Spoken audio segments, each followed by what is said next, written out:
Байдың шұлығы. Өте бай кісі өлімінің жақындағанын сезгенде баласын жанына шақыртып, ең маңызды өсиетін айтыпты.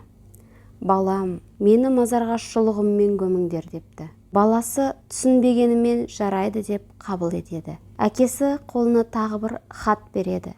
Мен өлгеннен кейін бірінші қиналған кезіңде осы хатты ашып оқы дейді. Күндер өтіп, ажал келген әкесі жан тапсырады. Ал бұл кезде баласын бір ой қатты мазалап жүреді. Мен енді әкемді шұлықтарымен бірге қалай көмемін? Қаншама имамға, қаншама молдаға барса да алғаны бір ғана жауап еді. Жоқ, дінімізде ондай нәрсеге жол жоқ деген. Бала шарасыз отырғанда есіне әкесінің бірінші қиналған кезінде ашып оқы деп берген хаты түседі. Дереу хатты тауып оқиды.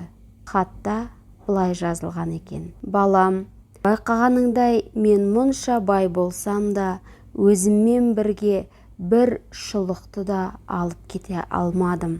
Енді қалғанын өзің ойлан.